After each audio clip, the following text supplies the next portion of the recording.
মঙ্গলবারও কলকাতায় বৃষ্টি। বৃহস্পতিবার ইডেনে কেকেআর হায়দ্রাবাদ ম্যাচ কি ভেস্তে যাবে? কি বলছে আবহাওয়া দফতর? দিনের বেলা অস্বস্তি থাকলেও সন্ধ্যা গড়ালেই হচ্ছে বৃষ্টি। গত কয়েকদিন কলকাতা সহ দক্ষিণবঙ্গের একাধিক জেলায় বৃষ্টি হয়েছে। মূলত সন্ধ্যার পরেই বৃষ্টি শুরু হচ্ছে, সঙ্গে ঝোড়ো হাওয়া। কোনো কোনো জায়গায় শিলাবৃষ্টিও হচ্ছে। বৃহস্পতিবার ইডেনে কলকাতা নাইট রাইডার্স বনাম সানরাইজার্স হায়দ্রাবাদ ম্যাচ রয়েছে। সেই ম্যাচে কি প্রভাব ফেলবে বৃষ্টি? গত কয়েক দিন দিনের বেলা গরম বাড়লেও মঙ্গলবার সকাল থেকেই কলকাতার আকাশ মেঘলা।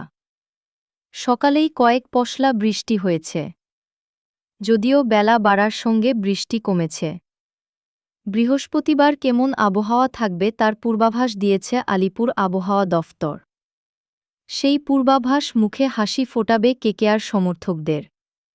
পূর্বাভাসে জানানো হয়েছে, মঙ্গলবার থেকেই কলকাতার আবহাওয়া শুষ্ক থাকবে। ২ পরগনায় মঙ্গলবার বৃষ্টির পূর্বাভাস থাকলেও কলকাতা ও হাওড়ায় সেই পূর্বাভাস নেই। বুধবার কলকাতা, হাওড়া সহ ২ পরগনাতেও শুষ্ক আবহাওয়া থাকবে।